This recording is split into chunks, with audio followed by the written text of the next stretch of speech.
welcome back to another episode of the Things Like That podcast. I am your host, Allie Lieberts, and we have a special guest today, one of my best friends, Chloe. She's a spiritual mentor. She is one of my best friends. She's a lot of things all in one, and I've had many requests for her to be on here and specifically talk about tarot cards. So if you're one of those people, get ready for this episode. Chloe, do you want to introduce yourself? Sure. I'm not really good at introducing myself, but my name is Chloe. I'm 19 years old and I live in Virginia.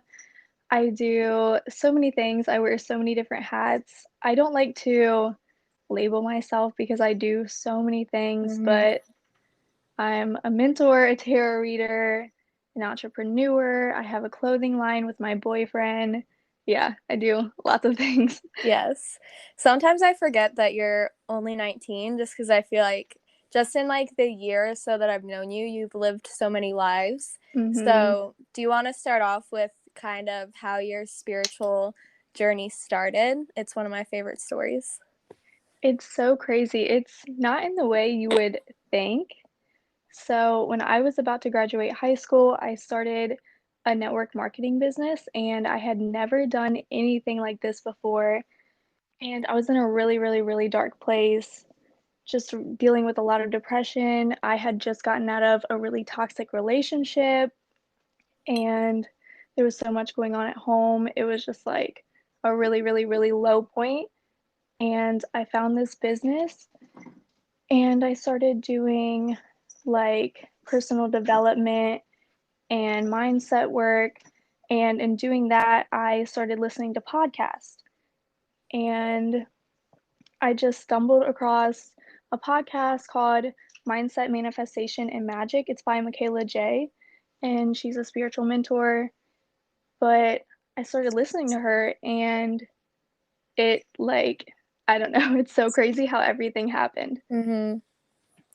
Yeah, I think I love like the switch from going from personal development to your spiritual journey. I love that about your story. How would you say you've changed from where you are now to where you were a year and a half ago? Ooh, oh my goodness. Because I know it's a big change.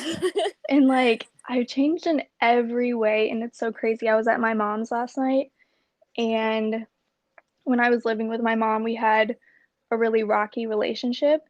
And so I moved out, and our relationship has gotten a lot better. But I was eating dinner with my mom and my stepdad last night, and just like reflecting on where I was when I was actually living there. And it's so crazy. Like, I have such a better outlook on things. Like, obviously, I still have my bad days. I still have times where I'm like, actually, fuck everything. Yeah. but, but like, overall, like, my outlook on everything is so different. Definitely. I've seen such a big change in you since we've met. When we met, like just like backstory, you were already on your, network marketing journey. You were probably like 6 months or so in. And like when I first met you, I could see just like what a light you were and like how much you were going to grow in the next year. I could see like you in your cocoon, and now I feel like you're the butterfly. And it's just been like really cool to see all your expansion, which I want to talk about our word expansion in a little bit. But first, can you just talk about just briefly like your experience in the network marketing industry and how it shaped you and what your overall outlook is on that?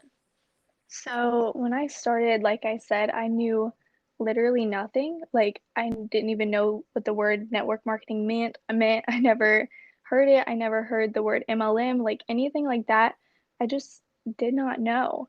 So I jumped in completely blind, which I think was probably the best thing for me to do because at that point in time, I would not have gotten myself out of my comfort zone had I had known like this involves showing up and showing your face on camera and all of that.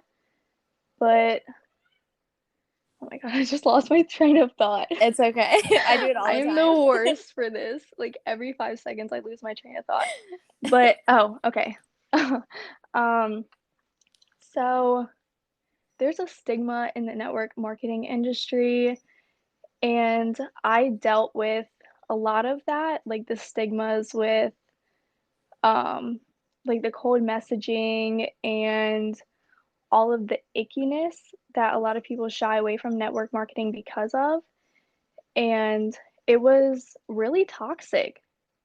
In the beginning, it's what I needed, but then I really started realizing how toxic it was, and like the hustle culture and glorifying not sleeping. Like, Mm. like at the end of the month, like the last 2 days of the month, like I would go to bed probably 3, 4 in the morning because Wow. I felt like I had to work, I had to work, I had to work. And it was just so draining. And my upline was not the most understanding regarding mental health and the stuff that I was going through at home. So I was not giving it my 100% in the beginning because I was going through a lot of stuff. And it was really hard for me at the age I was, the maturity level I was, and where I was mentally. It was hard for me to do all that. And like mental health was not prioritized. Hmm. Do you feel like that was still the catalyst for your personal development, spiritual awakening, everything like that? I think it definitely changed a lot of the way I viewed things and how I work and my productivity levels. And it helped me see things from a different light. I also feel like I saw you really go on a journey for finding alignment as well. I feel like for at least 6 months, it was just you like narrowing down, learning what you really wanted and what path you wanted to be on. So, do you feel like you're in alignment right now with everything you're doing? I definitely do. I It, see it. yeah, it probably was like about 6 months, but I really needed the situation that opened my eyes to everything. I really needed that to happen because it helped me step back and step away and really look at what I want rather than what does my upline want? What does this girl want? What does everyone else want? It really made me look at what I want because I was so wrapped up in, oh, my upline's going for this, so I need to go for that too. Or Jessica's going for this, so I need to do that Hmm. too. But I was like, actually, those things don't make me happy. Yeah, I remember when we were first talking about it, you mentioned like you were kind of getting into this space where you saw your upline and other people in the industry wanting expensive cars and expensive things and more material stuff. So you almost felt like you were trying to fit into that lifestyle and you realized, fuck that. And Mm-hmm. once you made that switch, that's when I really saw you become the most you, if that makes sense. Like I really Yeah. saw who, and it's just been a really cool journey to watch you grow because it's not like it's not just personal growth, it's like really just seeing you come out of your cocoon basically. I know that's cliche, but I don't know, it's just been beautiful. Speaking of coming out of your comfort zones, though, I have a few, actually more than a few people who, when I post stuff from like your page, they always ask about tarot readings. And honestly, I don't know much about them besides the ones you've given me and things I see on Instagram. And I know that's part of your business now. So, can you just kind of shed some light on what tarot reading is, maybe bust some myths about it? A lot of people are curious. Ooh, so my definition of tarot readings or my description is they are a way to connect to your intuition, to connect to source, whatever higher power you believe in, and offer guidance to people, to yourself, to your friends, family members, strangers, whatever.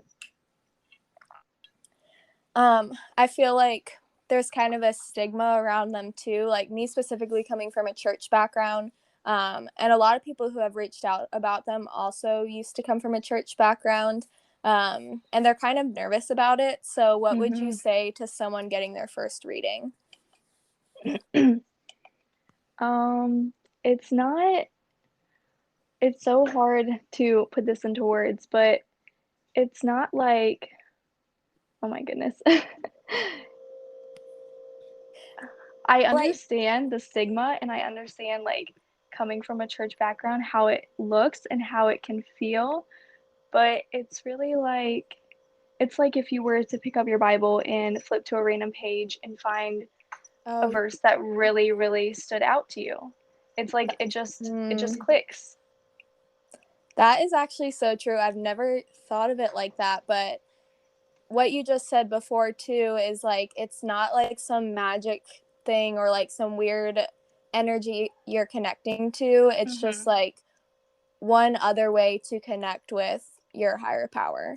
It's not Yeah. like telling you what your life is going to be like. It's just like to bring clarity and kind of just give you peace. And I think it's okay for people to do that. Like so many people judge the way that people heal or like find, their peace. And I think that's just a small piece of the puzzle can add to their lives. Um, what how has your journey progressed with that? Like, did you start with just buying a deck or looking up YouTube videos, find your connection to all of that? I was watching like pick a card readings and things like that, and every single one of them, like everything they said aligned with me so perfectly and resonated so well. It was so crazy to me and I was like, okay, I need to get into this. So there was a little crystal shop not far from where I live, and I went there to look at crystals, and they had decks. So I was looking at them, and I felt really called to one. So I grabbed it, got it, came home. I didn't do a whole lot. I didn't really understand what I was doing. I would kind of just like either spread them all out and pick one that I felt like I needed, or just like shuffle until one fell out and look at the like I don't the description, I guess, of what it means in the guidebook. And the tarot deck that I got started with did not have a really good guidebook. I think it's more for people who know more about tarot. So I didn't really know what I was doing. And I tried to do a couple of my stories just here and there, but it slowly started clicking for me. And I really just did it through practice. And I got my second deck a couple months ago. And this one I resonate really, really, really deeply. And it's the one that I use for all of my readings. But I just went by the guidebook. I read through the guidebook and I started like one by one pulling cards, reading the energy that I got from them, looking in the guidebook, comparing it to what I felt and whatever messages I received.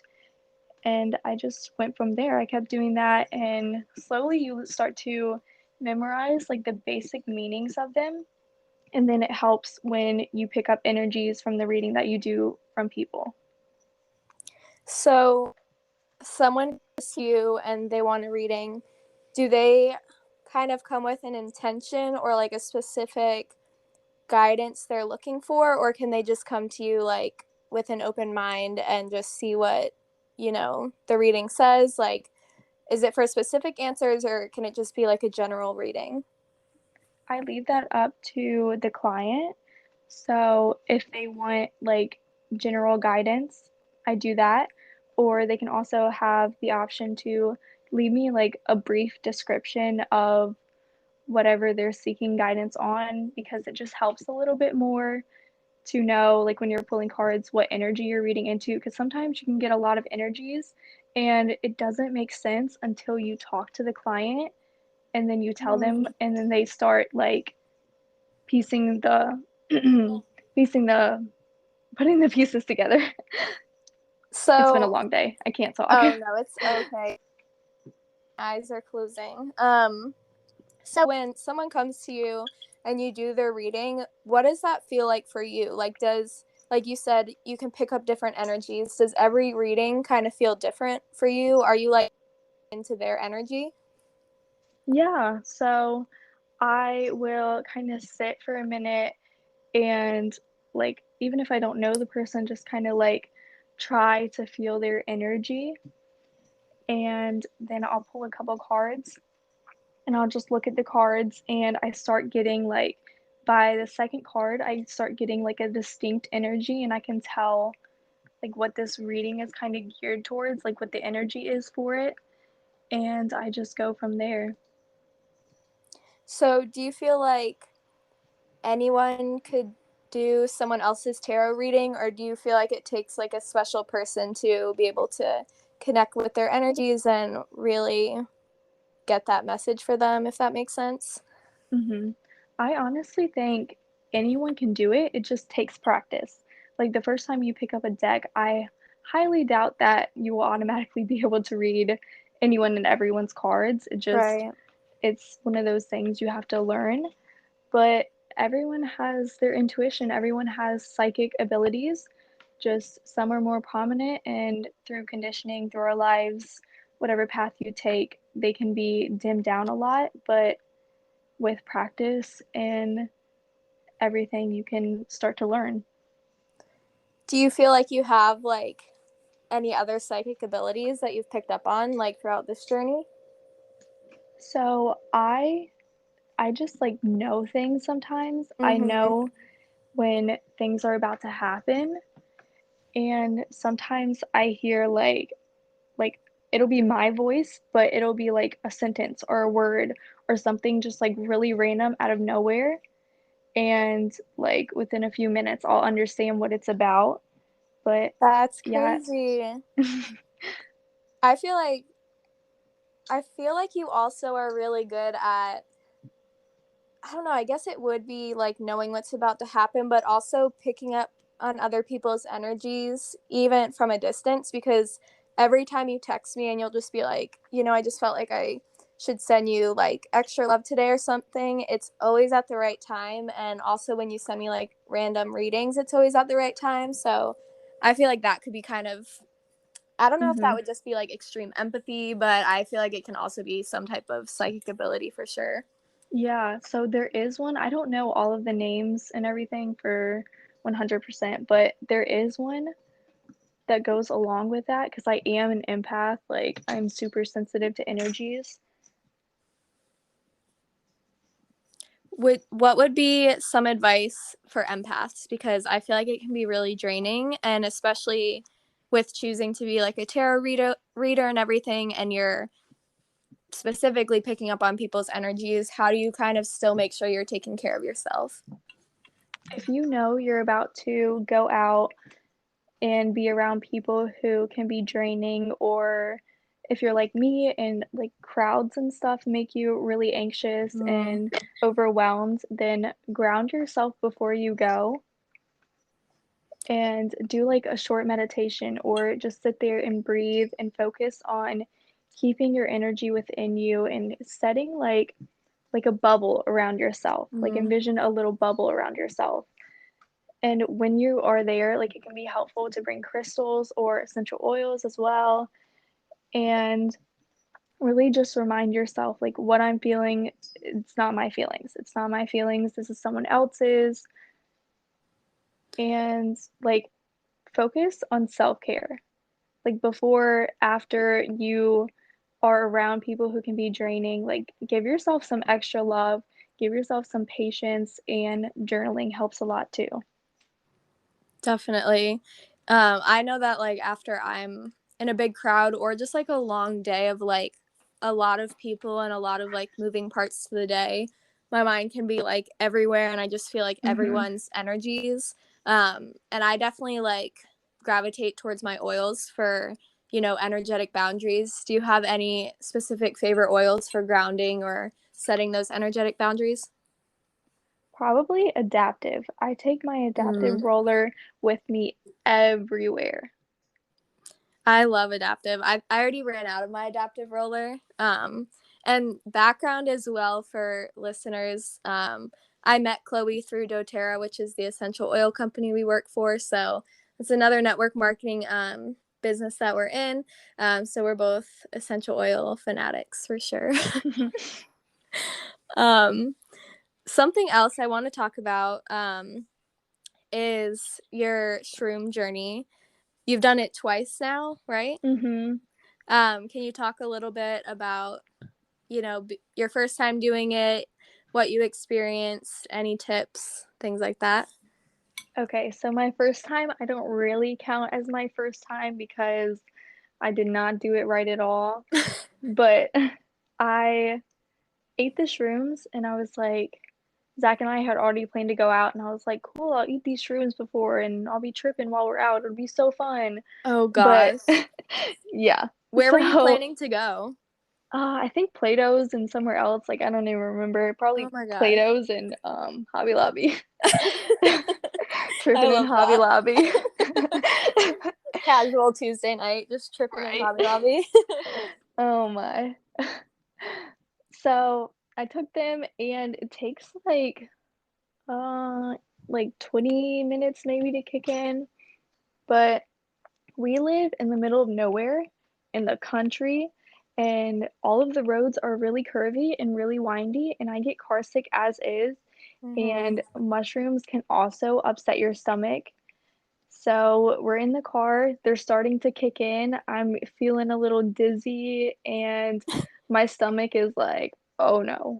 So we made it to the gas station, and we ended up sitting there probably 2 hours until I could like walk or do anything Oh my because, gosh. yeah, and I don't want to scare anyone away Hmm. from doing shrooms. It's just you have to prepare yourself. So I did everything wrong. You should not do it while in a car. You should not do it, like, especially your first time. Don't do it when you're about to go out. Like, keep yourself at home and safe, and really prepare yourself before. So, shrooms can magnify whatever you're feeling. So, if you had a crappy day, you don't want to come home and do shrooms. And it's really good to like clear your space, and you're supposed to eat before you do them. So, my second time, I made a smoothie in the morning, so I drank that, and then towards the afternoon, I took them, and I don't even know how long it lasted. A few hours, I'd say. But my second experience, I also threw up. So I took them, and I was laying in bed, and I started feeling like, like a little dizzy, a little out of it. And I it's so weird to explain because you feel out of your body. Like, I was walking and my limbs felt so heavy, and like I was like moving them, and I was so confused. I was like, what are these things? Why? Why? What is this body? And it was weird. It was like my soul was like trying to leave my body Oh almost, my gosh. but my body like felt not real. Like, it literally felt like a meat sack. But Isn't that what we are anyway, I guess? yeah, It was yeah. just showing you your true self. Seriously. But I managed to go to the bathroom, and I think that time I threw up in the sink, and I threw everything up, and I was looking at the shrooms in the sink, and I started seeing like it was like trees. They looked like little trees. Like, I don't even know how to describe this. It was That's like so cute. little pine trees. Like, I saw a forest. I looked at them and I saw like a forest, but like a miniature forest. Like, I was a giant overlooking a forest. And um I went back in the room, I laid down, and it's kind of hard to put a timeline on everything because you're not worried about time at all. But I ended up going back to the bathroom again, and I threw up. But this time I was like looking at it, and I felt like I should not wash it down the sink. This sounds so weird, but like I was like, okay, I need to leave the shrooms in the sink because I didn't have anything else in my stomach besides the shrooms, which is why you shouldn't eat right before you do them. But I was just looking at them, and I was like, okay, I can't flush these. I can't wash these away. I felt like my ancestors were telling me that there were messages in them, and I needed to come back. Like, I couldn't really stand. I was so out of it, so I had to go lay back down, but I was like, okay, I'm going to come back. My ancestors want me to look closer into these because there's a message there for me. So I came back Stop. and and everything like is like swirling and spinning. So I was like, I'm gonna close my eyes because I think that will make it better. But no, I just like I was on a spaceship going through the universe. Like literally, it felt like I was in a tunnel traveling through space. And I could see all of the stars and all of the galaxies and everything. Wow. It was like everything was going around me and I was just traveling straight through space. And at one point I saw like teepees. So I'm Native American and I learned that in a lot of my past lives I was Native American as well. So I saw teepees and I saw Native Americans and I just knew in my heart and in my soul that those were my ancestors. And that's also why I was like, okay, I can't wash these away. Like my ancestor told me I need to come back and look at these. So it was crazy. And at one point I opened my eyes and I looked at the wall and I saw what looked like some kind of different language. Like it looked like Chinese or something. Like it looked like it was all over the walls. And I obviously could not read what any of it Mm. said, but I just felt like it was some kind of language. And I also saw like a father and a daughter at one point too. I still don't know what that was about, but Zach came home from work sometime around this time, Oh, you were by and yourself when you did them? yeah, so Oh, when I wow. first started, yeah, but he came home like probably an hour after I started tripping.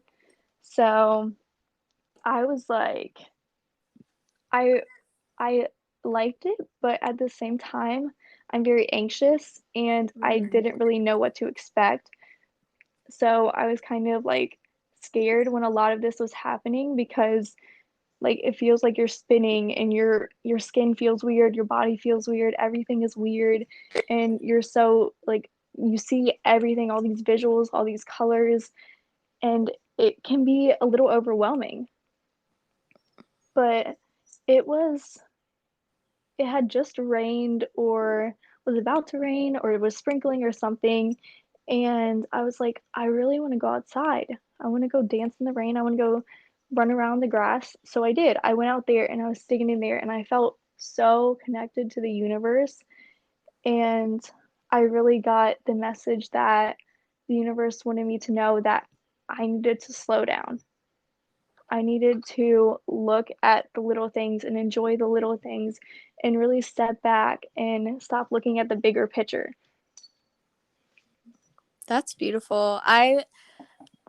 I personally really want to try shrooms too. Like I've been saying I feel like it's the next part of just like my journey and like finding out things I need to find out. Mm-hmm. Um but I'm also anxious as well. So like one night I even got like a little too high and like I felt like I was coming out of my body and like I couldn't my insides were freaking out but my body was like no, just like chill out and I'm like internally panicking. So Yeah, that's like the main thing that holds me back from shrooms, especially cuz they can last longer. mm-hmm. Um but do you feel like you'll try it again or like that's part of your healing journey? I definitely want to. I think they are medicine, Mhm. and I think it's important to take them for the medicine that they are. And a lot of times people are like, "Oh, it's just a drug or Mhm. a plant that makes you see fun things and it's like a cool party drug," but it's really not. Like it should be taken for the medicine that it is because it is so powerful and it is Mhm. so healing. And after that, I felt so light and so free and just really, really, really connected to everything. And I definitely do want to do them again. Do you feel like you take those lessons that you learned on shrooms like with you daily? Like since it's like definitely healing and medicinal, like do you feel like those were like true life lessons that you learned, not just like a random trip? Yeah, I definitely do. Like, it's been a common theme for me.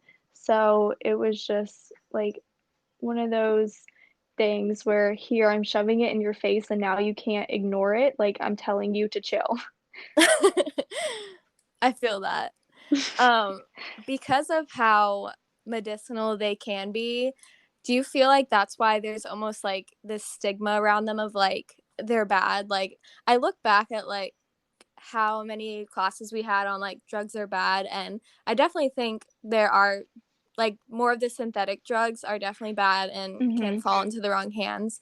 But I feel like people who do shrooms and things like that are looked at as just like these crazy people like who, you know, don't work and they're just bums. And I feel like there really is a bigger picture behind that Mm. because it can open our mind up to so much. What are your thoughts? Yeah, I definitely think, like, it has that stigma for a reason, and I think it's one of those things where the government is like, let's get real conspiracy Like, theory yeah. here. The government knows. They know how powerful they are, and they know that it creates unity because you can't Mm, take something like that and you can't experience those feelings. Like a lot of people experience the feeling of like wholeness and oneness and the fact that mm-hmm, we really are all one, and that creates unity, and that goes against everything, right? mm-hmm. And it's so they are so healing and so powerful, but yeah, I think it's like weed. Weed has been so hard to Yeah. get Mm-hmm. legalized for so long, and everyone has a stigma around it, yet tobacco products and alcohol are sold in stores, and Mm-hmm. I think alcohol is more dangerous than weed. I can 100%. smoke weed and drive perfectly fine, but I can't drink and drive, I can't drink and walk. Yeah. I can't drink and, you know, relax. Like Right? there's a huge difference. And I also think, and I know you can agree on this, like we could talk about this for hours, like we definitely are in a system and way of life where things that make us unhealthy are super normalized. And then when you try and do Mhm. something good for yourself, everyone's like, oh, look at her trying to be all, you know, healthy and natural. And everyone questions that.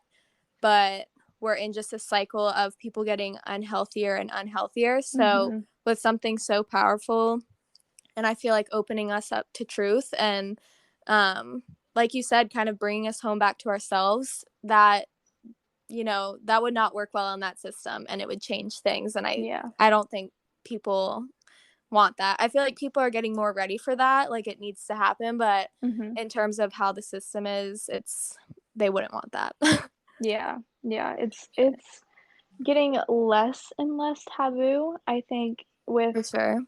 our generation coming through, like, the next few generations, a lot of things are gonna change, and a Hmm. lot of things that are considered taboo won't be as taboo anymore. Definitely. Have you ever heard of ayahuasca? Yes. Would you ever do that? So it's like where you drink a tea or something, right? And then Yeah, so I've been so like into hearing people's stories. Like I'll listen to podcasts about it. I'll have to send you one that I really liked, and basically, um, it's like a whole ceremony with like shaman, and some people do like 4 days of it, but that's where you drink it, and it's kind of like a 12-hour trip, but it's like really intense. It has DMT in it. mhm. Um, would you ever go that extreme? Honestly, yeah. I feel like why not? I've tried shrooms and, like, for a while, I thought it would be a scary experience, but it wasn't. And I think, like, most natural things I will Hmm. try, but Me too. I don't wanna go for the synthetic drugs, like, weed is the furthest I'll go for drugs. Yeah, me too. Like I would never do LSD or anything like anything synthetic I won't do. Yeah. But I feel like ayahuasca would be something I do later on down the road, but I'm just like Mhm. so intrigued by it cuz it can be it some people like purge, like it literally makes them like throw up and stuff. But also everyone says they meet like Mother Gaia during that trip and it's just like life-changing. So I would love to do that one day, but I feel like I should do shrooms first. Yeah, for sure. Let's talk about you and Zach a little bit, because I know he's been a huge part of your journey. I know he does shrooms a lot more often too, right? Yeah, he's done them like I think 3 times now. He absolutely Okay. loves them. Yeah, I love you and Zach.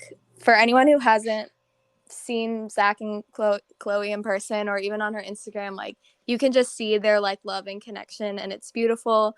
Can you talk a little bit about how you've helped him on his spiritual journey, and just how having him in your life has made it better and helped you grow? So I met him like right when I was getting out of a really, really, really toxic relationship. So I don't like the whole there's like a stigma around it, like the relationship hopping, but like Yeah. I did not look for him. I didn't go searching for Mhm. him. He was put into my life, and literally when our eyes met for the first time, like I knew. Stop. I knew. I Gives was me like chills. I was like, this is it. Like the feeling I felt I never felt before, Mhm. and my soul felt like I knew him already. And we call Yeah. each other our twin flames. And Mhm. that's where it's kind of like a soulmate, but in the way like soulmates can be anyone and everyone, like, and they can come and go. They're just meant to come and teach you a lesson, and then when their lesson's over with, they go. But twin flames, like, the idea behind it is that you were once one soul, and Stop. I never then knew that. Oh my god. I'm gonna and then cry. and then you like got split into two different bodies, so your souls mirror each other. And Mhm. like our childhoods, we did not have the same family dynamic or anywhere near the same like life, but we have so many childhood experiences that mirror each other. And it's like the most random things. And he'll say something like, "Oh, I did this as a kid." And I'm like, "Bro, me too." And it's just like the most random things. And we as people mirror each other. Like, I swear we are the same person. And that sometimes can like get us frustrated with each other Mhm. because we are so similar. But it's so beautiful because we know each other so well, because it's like knowing yourself. But I feel like Mhm. as I've gotten to know him more, I've gotten to know more parts of myself. And when I get like, if he has little things that trigger me, or he does something that triggers me, like anything that kind of upsets me or frustrates me in a way, it makes me more mad because I know it's really about me. Because Right. he is bringing out a part of myself, a part of Mm. me that I don't like, a part of me that I'm not happy with. But it helps so much in my healing because then I'm more conscious. I'm more conscious of Mm. myself, the things I'm doing. But it can be frustrating because I'll get upset with him and I'm like, damn, I'm really just like mad at myself right now. Like, that's Mm. literally me. I Um, I think that's such a, like, that's what I mean by like I forget you're 19, because you guys are just like have such a mature, just like healthy relationship, open to mhm, growing and learning. And I think that's a really good way to look at triggers, and like that's a lesson for me. Like, if your partner does something that bothers you, it's not just another reason to fight. It's a reason to like look at yourself and be like, mhm, what's going on inside me? That's like a big lesson for me that you just said. So yeah, I really love that. And even John, my husband, has said like he knows you two will work out just because of how open you guys are to learning and growing. I think that's like a mhm. huge part of a relationship. Um, yeah, I just love you guys. And I don't know, it's because I've also seen you guys in person that I literally feel that connection between you guys. Like, I can't stress it enough to people who haven't met you guys, but you guys are just the best. I love it. Oh, we love you guys so much. We need to hang out again I so know. soon. Oh my gosh. John was just asking when you guys are coming back, and I was like, we need to go up there. We need to take a Yeah, trip up there. we can go So, camping. yes. I've never truly been camping. At least I can't remember. I've never, like, been in a tent and, like, camped truly, I not in a did for like cabin. Yeah, I did for, like, one night, but it was kinda like glamping. Mm. Yeah, I feel like it's so weird. I love nature, I really do, but at the same time, like, I hate bugs. So Yes, if I I wake feel. up with like a spider on me, I'll freak out. Mhm. No, I feel you but 1000%. but yeah, you guys are the best, and I feel like because I know that feeling you're talking about, it makes me like appreciate your relationship more because I feel like a lot of times people are like, oh yeah, I know what it feels like to be in love, but I really hope everyone gets to experience like what feel with John and what you feel with Mhm. Zach because Me too. it's so different. Like I know exactly what you mean by even when you first locked eyes. Like for us, it was like when we first kissed, it was just like, have we been best friends forever? Like it just feels like Mhm. they've always been in your life. Like Yes. like there was no before or after. It's so weird. Yeah. But I know exactly what you mean, and I know. I know you know. yeah. And I don't know, it's just like your heart opens back up. I don't know, it's just the coolest feeling. I hope everyone gets to experience it, but Me um too. It's amazing. yes, I love it. Well, my last question will be, let's see, what would be your advice to someone who's just starting their spiritual journey? I feel like sometimes it's hard to like search out a spiritual awakening, but in those Mhm. that first like season of when it's happening, I know it can be really scary. So what would your advice be? Don't overwhelm yourself with trying to find every resource that you can, trying to know everything and practice everything and learn True. everything at once, because I'm the type of person who I want to know everything beforehand before I do something. Mm-hmm. I want to know everything. But then that can kind of put a halt on you actually making progress because then you get so stuck in I have to find this, I have to find this, I have to find this, Mm-hmm. but you're not actually doing like the work. You're not actually working on yourself and doing the things that you need to. But I think it's important to use discernment with everything. If it doesn't feel right True. for you, don't do it. I don't care if someone else is practicing that and they say it changed their lives. It doesn't matter. It's about you, and everyone's journey is going to be different.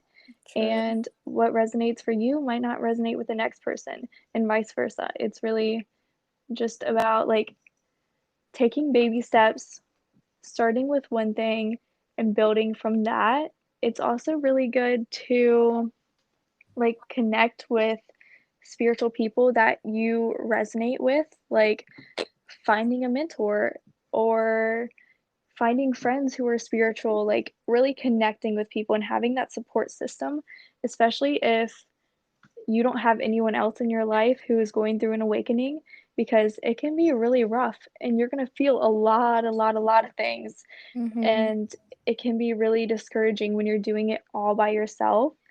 So if you don't have someone in your life who is spiritual and you're going through a spiritual awakening, try to connect with people who are spiritual.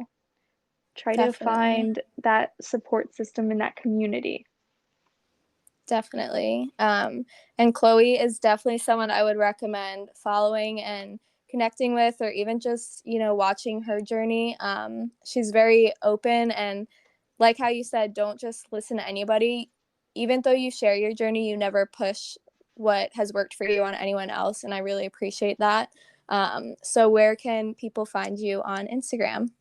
So my Instagram is naturally.clo, and I have a podcast too that I'm working on. Yes. I have my trailer up, but yeah, I'm working on getting some episodes. Allie's gonna be on. Yes. So my Um, podcast is called Unfiltered. I don't know if I said that, but